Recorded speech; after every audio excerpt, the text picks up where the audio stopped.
What's good everyone, Enrique here with another video, and this time we're talking about pocket operators and specifically how to save, restore, and record your songs or sounds that you have previously made on them. So let's go ahead and check it out.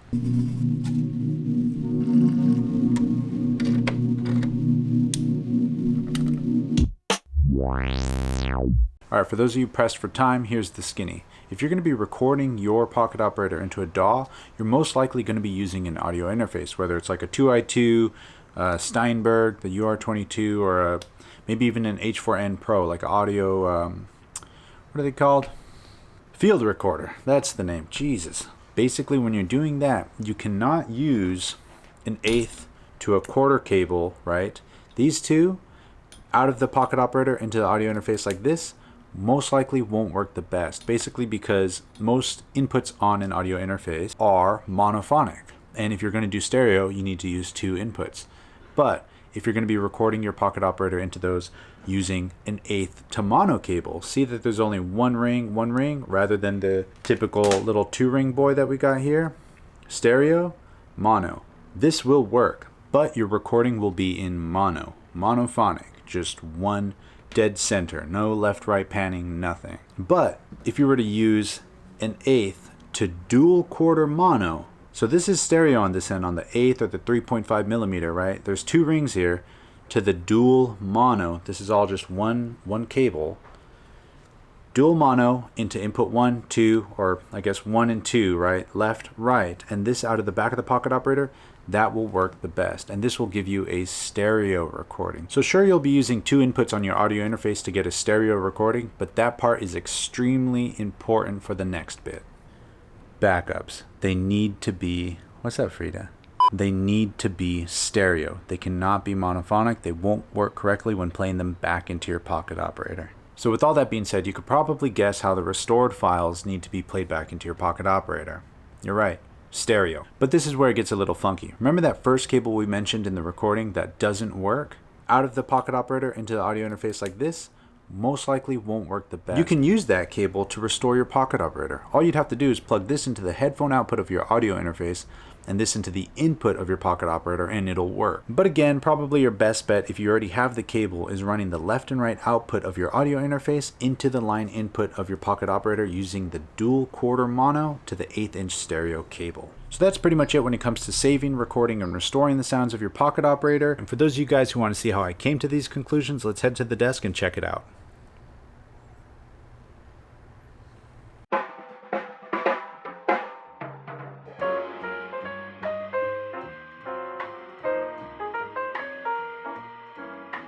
Alright, so trying to figure out the best way to do this, I just used my laptop, an audio interface, a pocket operator, and a bunch of cables.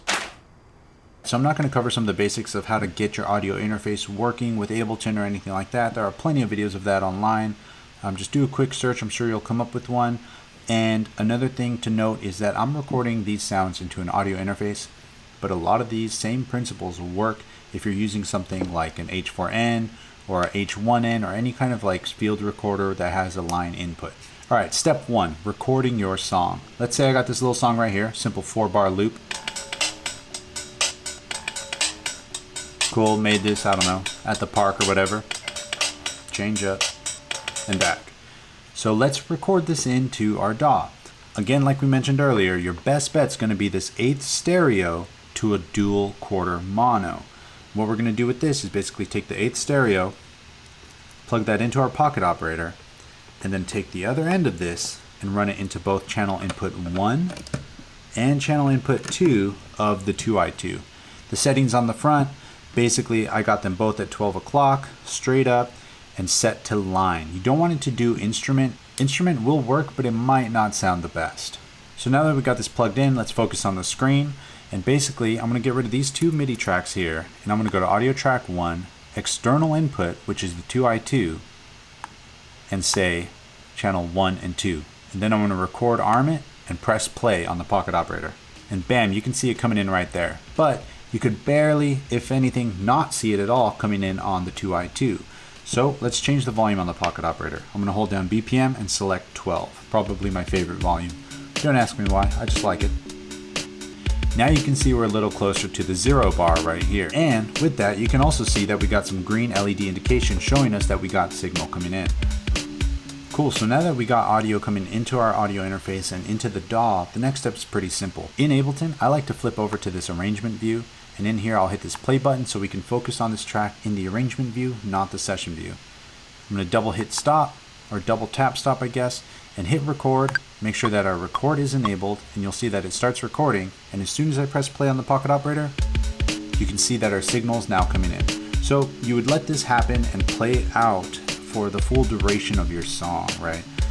In this case, mine is a short little loop, and yep, cool, done, performed, did my thing, boom, boom, boom, bam, bam, bam, bam, bam, done, done, done, boom, boom, boom, and pause. On to the next track. We just stop recording. Here's the important part. I'm used to staying pretty organized, so it takes 2 seconds to do this, so you should probably do this too. You're going to right click on your audio track over here and hit rename, and we'll call this Pure Heat Fire Beat. Hey, that rhymes.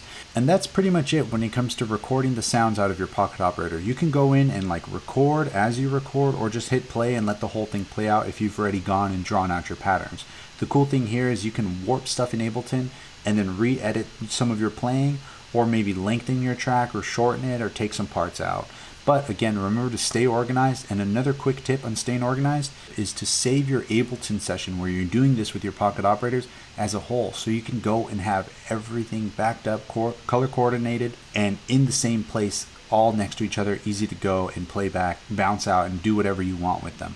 So in this case, I have it here. I'm going to name this entire session Pocket Operators. Boom. So now I have my Pocket Operators thing. I got my Pure Heat Fire track, or Pure Heat Fire Beat track in there. So that's pretty much it. We got our song ready, done, and ready to move on to the next thing. So we got the Pure Heat Fire Beat, right? So how do we back up the Pure Heat Fire Beat? Let's focus on actually saving this as a backup rather than just recording the audio, right? This is how we save the song essentially. Focusing on track number 2, this one right here, I'm going to do the same thing that we did on track number 1, and I'm going to select 1 and 2 from the external input. Set my monitoring to auto, and then set off for the other track. Turn off the record enabling of that track. Let's scroll over to the beginning to focus on this track in the arrangement view, not the session view. Record enable this, and I'm going to lower the volume on the H4n because this is going to sound absolutely insane. A word of caution, basically, be careful when you send the backup out of your Pocket Operator because it is loud. Really, really loud. So same thing here. I'm going to double hit stop, bring our playhead back to the beginning, hit record. Once it starts recording, hit write, sound, and play. And you'll hear a couple clicks and then just this crazy brick of sound coming out of your Pocket Operator.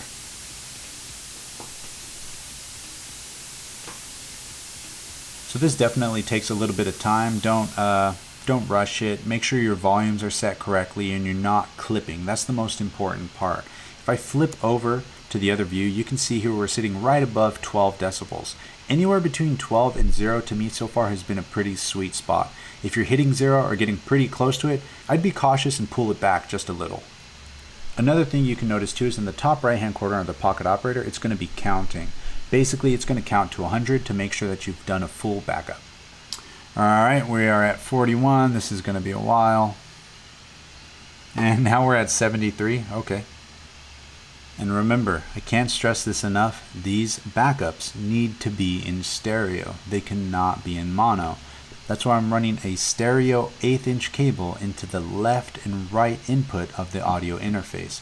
These two are mono inputs, but because I'm running it mono left channel, mono right channel, I can combine it later in the DAW, and actually the DAW does it itself, which is why I select 1/2, not 1 or 2.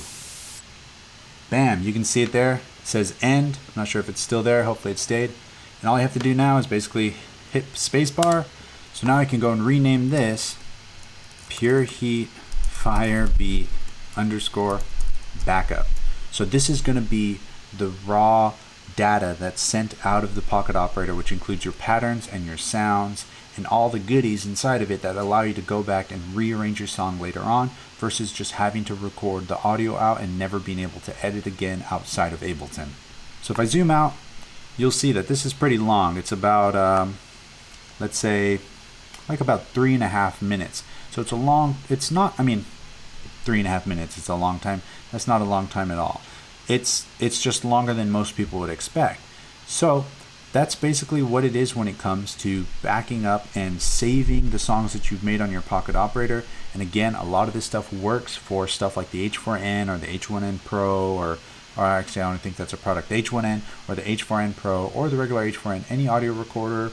You can sometimes, I've even heard people use their phones. I have yet to try that out, but I wouldn't see why that's not a possibility. Another thing to take into consideration is that you want your audio settings to be 44.1 and at least 16-bit.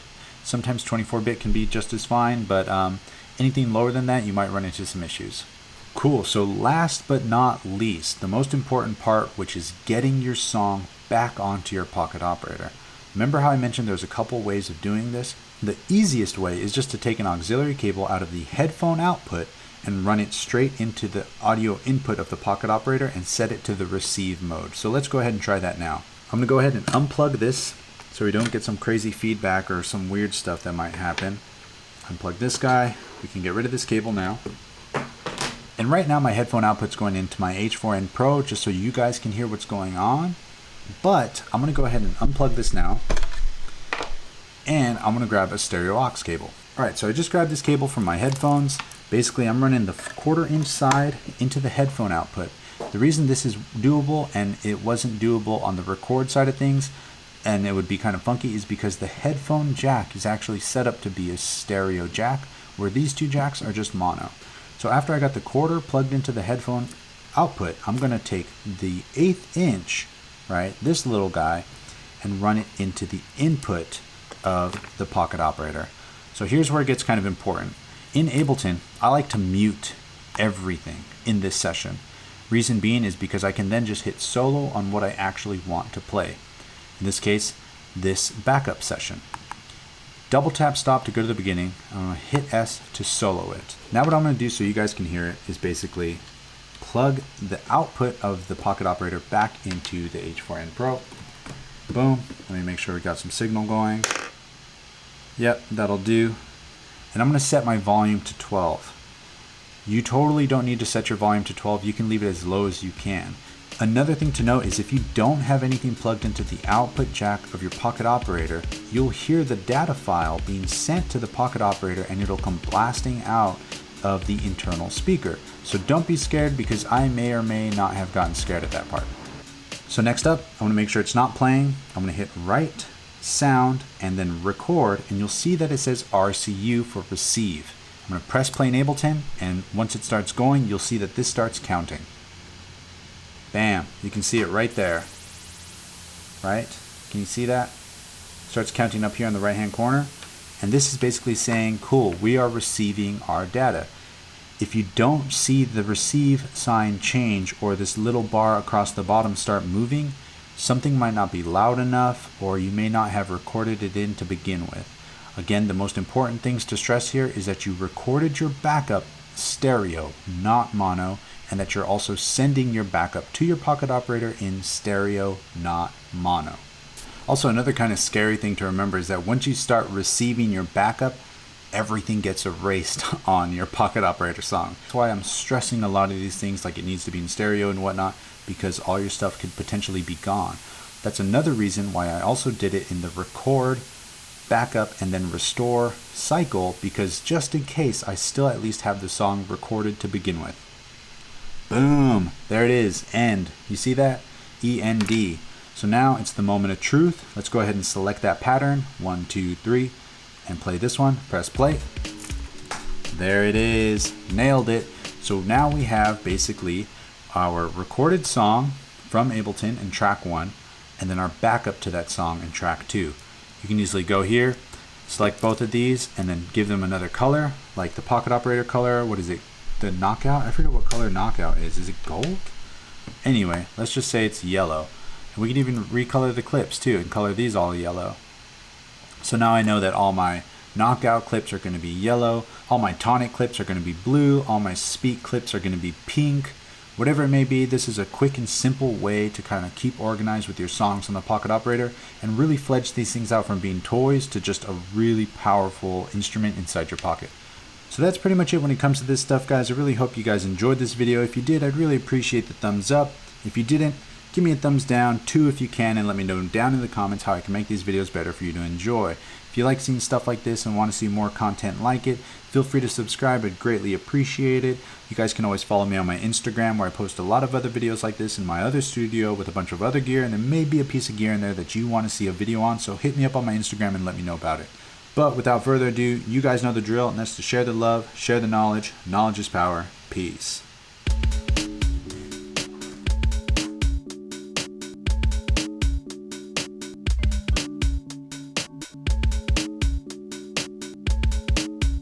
You're right, stereo. But this is where it gets a little... What the hell is that? Blade Runner car?